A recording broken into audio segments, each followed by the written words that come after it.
جناب غوث پاک علیہ رحمہ آپ فرماتے ہیں 11 والی سرکار کہ مرید ہو میرا اور دنیا کے کسی کونے پر پریشان ہو، اس کی عزت پہ ہاتھ پڑ رہا ہو، مشکل میں ہو اور وہ مجھے پکارے، دنیا کے جس کونے میں بھی ہو وہ مجھے پکارے تو میں اس کی مدد کے لیے پہنچتا ہوں۔ یہ سرکار بغداد علیہ رحمہ آپ کا ارشاد ہے۔ اور خواجہ معین الدین چشتی اجمیری آپ کہسار کی وادیوں میں اللہ اللہ کی جربے لگا رہے ہیں، اور غوث پاک علیہ رحمہ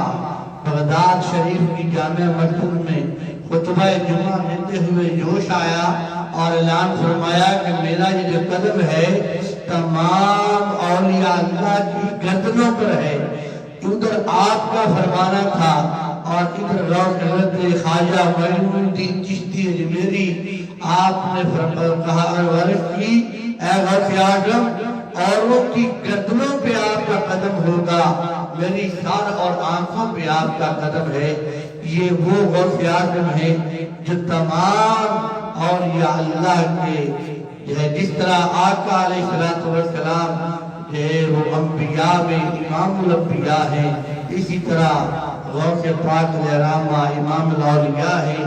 اور اللہ رب العزت نے ایسی شان عطا فرمائی ہے کہ آپ حسنی بھی ہیں اور حسینی بھی ہیں، اور آپ کے باپ ابو صالح بھی ولی کامل ہیں، اور آپ کی والدہ ام الخیر وہ بھی ولیہ ہیں، اور اللہ رب العزت نے ایسا مقام اور شان عطا فرمائی ہے۔ آپ کے والد اتنے متقی اور پرہیزگار تھے کہ ایک مرتبہ اللہ اللہ کی جربے لگاتے لگاتے نہر کے کنارے جا رہے ہیں۔ بھوک نے اپنا وقت ہوتا ہے، جب بھوک لگ جاتی ہے انسان کو، انسانی جسم میں اگر ہر خوراک اس کا لازمی جز ہے، لازمی چیز ہے کہ خوراک کے ساتھ انسان چلتا ہے، پانی کے ساتھ چلتا ہے، تو جب چلتے چلتے بھوک نے زیادہ ہے وہ یاد کروانا شروع کیا جب کھانا چاہیے، تو دیکھا کہ نہر میں پانی میں چلتے چلتے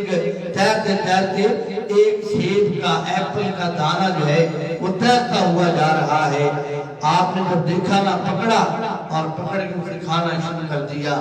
ابھی تھوڑا ہی کھایا تھا، کھانے کے بعد جب دیکھا نا جب جسم کی وہ کیفیت جسمانی حالت وہ نہیں رہی، وہ جو ایک کیفیت تھی، جو بڑا تھا، جو روحانیت تھی، جو اللہ اللہ کے جذبے لگا کر اللہ کو یاد کر کے جس لیول پہ جس ماحول میں وہ کیفیت بنی ہوئی تھی وہ ڈسٹرب ہونا شروع ہوئی، ختم ہونا شروع ہوئی، کم ہونا شروع ہوئی۔ تو آپ نے سوچا ہوا کیا، کون سی غلطی خطا ایسی یکدم ہو گئی کہ اب جو اللہ کی قربت پائے بیٹھا تھا، جو اللہ کی رحمتوں کا نزول میرے اوپر ہو رہا تھا، اس میں کمی کس طرح آ گئی ہے۔ اب یہ سوچنا ہی تھا، خیال آیا میں نے ابھی ایک سیب کا دانہ کھایا ہے، میں مالک سے پوچھا نہیں ہے، یا مالک کو میں نے قیمت اس کی ادا نہیں کی۔ اگر میں نے اس کی قیمت ادا کرنی ہوتی تو یقیناً وہ میرے لیے پکا حلال ہو جاتا، مگر اب میں نے اس کی قیمت ادا نہیں کی۔ اب جو اللہ کا قرب جو وحدہ لا شریک کی نظر رحمت جو میرے اوپر تھی، اب اس میں فرق آنا شروع ہو گیا ہے۔ آپ نے سوچا کیوں نہ اس سیب کے دانے کے مالک کو ڈھونڈا جائے۔ اب جدھر سے سیب کا دانہ آ رہا تھا، پانی تیرتا ہوا جدھر سے آ رہا تھا، اب نہر کنارے ادھر چلنا شروع کر دیتے ہیں، چلتے جا رہے ہیں، پتہ نہیں کتنا میلوں سفر طے کیا تو دیکھا آگے ایک باغ آیا ہے سیبوں کا، ایک باغ کے پودے کی ٹہنی پانی میں لٹکی ہوئی ہے، اور وہ دانہ جو ہے یقیناً اپنا تو خیال کیا کہ یقیناً یہی سے وہ دانہ ٹوٹ کے جو ہے پانی میں تیرتا ہوا میرے تک پہنچا ہے۔ جب اتنا سوچا نا تو کہا اب چلو پہنچ میں ہے، منزل پہ آگے ہیں، مالک کو ڈھونڈتے ہیں، ملتے ہیں۔ مالک کو پتہ کیا، باغ میں جا کے مالک کے پاس گئے، جا کے رکھ دیا، حضور میں نے آپ کی اجازت کے بغیر آپ کے باغ کا سیب دانہ پھل کھا لیا ہے، اب یا اس کی قیمت لے لیجئے یا وہ مجھے ہدیہ کر دیجئے، معاف کر دیجئے۔ اب جو باغ کا مالک تھا وہ بھی ولی اللہ تھا، اس نے ولی اللہ کا ولی تھا۔ اس نے کہا آج کوئی بندہ کان کا ہاتھ آیا ہے، ورنہ کون ہے ایک سیب کے دانے کے لیے اتنا کفر کر کے مالک کو ڈھونڈ کے معاف کروانے کے لیے یا ہدیہ دینے کے لیے قیمت دینے کے لیے آیا ہے۔ کہا بھئی میں تو سیب کا دانہ معاف نہیں کروں گا، قیمت نہیں لوں گا۔ کہا کوئی تو طریقہ ہوگا، کوئی تو رشتہ ہوگا جس سے یہ میرے اپنی ضرورت ہے میری، وہ معاملہ ٹھیک ہو جائے۔ کہا بھئی اس طرح ہے، یہ میرا باغ ہے، میں قیمت یہ لوں گا کہ تم اتنے سال، کتابوں میں آتا ہے کتاب میں کہ 12 سال تک جو ہے میرے باغ کی رکھوالی کرو، مالی کرو، اور پھر جو ہے دیکھتے ہیں کہ سیب کے دانے کو معاف کرنا ہے یا قیمت لینی ہے۔ 12 سال تک آپ نے مالک کے حکم سے اس جو ہے باغ کی رکھوالی کی، اس کو مالی کا کام کیا، مزدوری کرتے رہے، اور پھر اللہ کے جلبے بھی لگاتے رہے، مگر وہ کفیت نہ بنی، وہ ماحول واپس نہ آیا، مگر اپنی مزدوری کرتے رہے۔ جب 12 سال مکمل ہوئے تو پھر مالک کے پاس آئے، کہا حضور میں نے آپ کے حکم کے مطابق مجھے وہ مزدوری کی ہے، رکھوالی کی ہے، باغ کا خیال رکھا ہے، اب مجھے یہ معاف بھی کر دیجئے دانہ کھایا ہوا، یا ابھی بھی قیمت لے لیجئے، جو ہے میری مزدوری مجھے اجازت دیجئے۔ آپ مالک کہتا ہے نہیں، ابھی وقت نہیں آیا، ابھی ایک کام اور ہے، اگر تم وہ میری شرط پوری کرو گے تو پھر میں تمہیں آجائے معاف ہدیہ، بغیر ہدیے کے ہدیے کے ساتھ معاف کر دیتا ہوں۔ آپ نے کہا حضور کیا حکم ہے؟ کہا میری ایک بیٹی ہے، میری ایک بیٹی ہے جو آنکھوں سے اندھی ہے، کانوں سے بہری ہے، ہاتھوں سے ٹوٹی ہے، پاؤں سے لگڑی ہے، اور میں چاہتا ہوں کہ تم اس سے شادی کر لو۔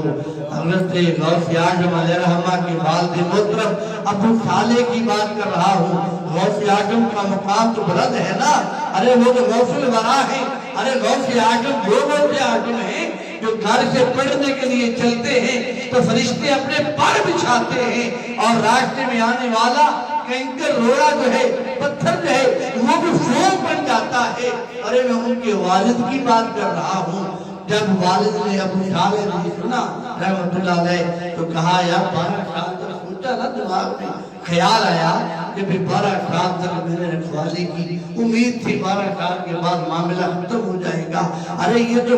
جسم جو ہے گوشت کا لولا ہے، نہ ہاتھ ہے، نہ پاؤں ہے، نہ آنکھیں ہیں، نہ زبان ہے، نہ کان ہے، اب ان کو اس کو لے کے میں کیا کروں گا، کہاں کو اٹھاتا پھروں گا؟ یہ سوچتے خیال کرتے رہے، پھر خیال آیا نہیں، جو اللہ کی قربت تھی نا، جو اللہ کی طرف سے روحانیت تھی، جو اللہ کی طرف سے رحمتوں کا نزول ہو رہا تھا، جو مقام ملا ہوا تھا، وہ چھینا جا رہا ہے۔ اور اس کے لیے آپ نے عرض کیا حضور مجھے وہ بھی قبول ہے۔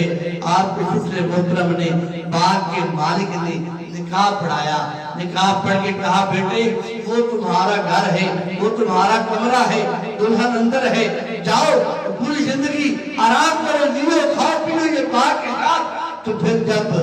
آپ نے سنا، حکم ملا، اجازت لی، گئے، جب کمرے کا دروازہ کھولا، جا کے دیکھا سامنے حسین و جمیل عورت بیٹھی ہے، دلہن بن کے تیار بیٹھی ہے، پورے جسمانی اجزاء کے ساتھ بیٹھی ہے۔ آپ نے فوراً دروازہ بند کیا۔ ارے پہلے ایک سیب کا دانہ کھایا تھا، اتنی سزا ہے، ابھی میں پوری نہیں ہو رہی، اب ایک لڑکی غیر محرم کو دیکھ لیا، کیا بنے گا؟ اب تو یہ تو بڑا مشکل کام ہو گیا۔ فوراً بھاگے ہوئے باغ کے مالک کے پاس آئے، جو اب آپ منکر بھی ہے، کہا میں وہ کمرے میں گیا ہوں، وہ جو نشانیاں آپ نے میری روجائے محترمہ کے لیے بتائی ہیں وہ نشانیاں نہیں ہیں، ان کے ہاتھ بھی ہیں، ان کے پاؤں بھی ہیں، اور میں نے محسوس کیا کہ ان کی آنکھیں بھی مجھے نظر آئی ہیں۔ آپ نے آپ دوسرے محترم ابو صالح کے دوسرے محترم غوث پاک علیہ رحمہ کے نانا جی آپ فرماتے ہیں اے ابو صالح میں نے جو نشانیاں اپنی بیٹی کے لیے بتائی تھی وہ بالکل ایسے ہی ہیں، مگر فرق اتنا ہے تم ڈہری لے کے آئے ہو، میں نے تمہیں باطنی ان کی جو ہے اپنی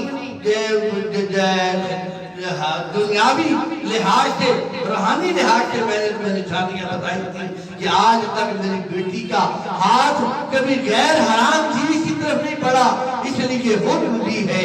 آج تک میری بیٹی کا پاؤں کبھی غلط کام کے لیے حرام کام کے لیے نہیں اٹھا، اس لیے وہ پاؤں سے لنگڑی ہے۔ کبھی غیر محرم کو اس نے آنکھوں سے دیکھا نہیں ہے، اس لیے وہ دنیا کی اندھی ہے۔ آج تک اس نے کبھی غیر محرم کی آواز نہیں سنی، اس لیے وہ بہری بھی ہے، اور گونگی بھی اس لیے ہے کہ آج تک اس نے کسی غیر محرم نے بات نہیں کی۔ تو یقین جانیے اور پھر یہ ساری بات سن کے غور کیجئے کہ ارے جس کا باپ ابو طالب ایک سیب کے دانے کے لیے اتنی مشقت کرتا ہے، اور جس کی والدہ جو ہر لحاظ سے اللہ رب العزت کے احکامات پر عمل کرنے والی ہے، شریعت محمدیہ پر عمل کرنے والے، اور دونوں حسنی حسینی جو ہے جس وقت سے ہیں آل سے ہیں، پھر بتائیے جب باپ ابو صالح ہو تو ماں ام الخیر ہو تو یقیناً بیٹا غوث الورا ہوتا ہے۔ ماں ہے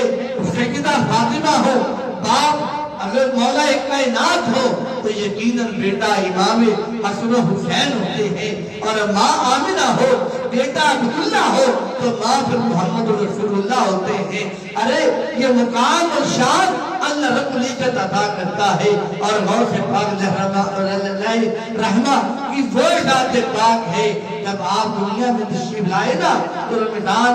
جو لوگ کہتے ہیں رمضان کا مہینہ آ گیا، تو جب رمضان کا مہینہ آیا موسم ابرالود ہے، چاند کا پتہ نہیں چل رہا، سب نے کہا اور سید گھرانے کے گھر چلتے ہیں، وہاں سے پوچھتے ہیں کہ رمضان شروع ہوا ہے کہ نہیں۔ تو جب آپ کی والدہ کے پاس آئے گاؤں والے تو آپ کی والدہ محترمہ سے پوچھا اماں جی آپ شہید گھرانے سے ہیں، آپ بتائیے کہ کیا رمضان کا چاند نظر آ گیا ہے، رمضان شروع ہوا ہے کہ نہیں؟ تو غوث پاک علیہ رحمہ کی والدہ حضرت ام الخیر رضی اللہ تعالیٰ عنہ فرماتی ہے کہ میرے بیٹے نے شام سے لے کے ابھی تک دودھ کو پیا نہیں ہے، اس سے ظاہر ہوتا ہے کہ رمضان کا مہینہ شروع ہو گیا ہے۔ اور غوث پاک علیہ رحمہ کی ذات وہ ذات ہے جنہوں نے عشاء کے وقت سے 40 سال تک فجر کی نماز پڑھی ہے، یعنی کہ جس نے عشاء کے وقت وضو کیا پوری رات اللہ کی عبادت کی، اور فجر بھی اسی وضو کے ساتھ ادا کی ہے۔ 40 سال تک اللہ کی ضربیں لگاتے رہے، نوافل اور تلاوت میں وقت گزرا، اور رب کائنات نے مقام تو پہلے ہی عطا کیا، مگر غوث پاک علیہ رحمہ نے بھی اپنا مقام اپنی بات نہیں چھوڑی۔ اور لوگوں کے آپ باتیں سنتے رہتے ہیں، ولی کامل کی روایات حکایات ہیں، کرامتیں ہیں، کہا کہ اب نماز پڑھنا چھوڑ دو۔ شیطان کی آواز تھی نا تو آپ نے کہا ارے نماز تو امام حسین کو کربلا میں معاف نہ ہوئی، تلواروں کی نیچے بھی آپ نے جمعے کا وقت تھا اور آپ نے دوپہر کے ٹائم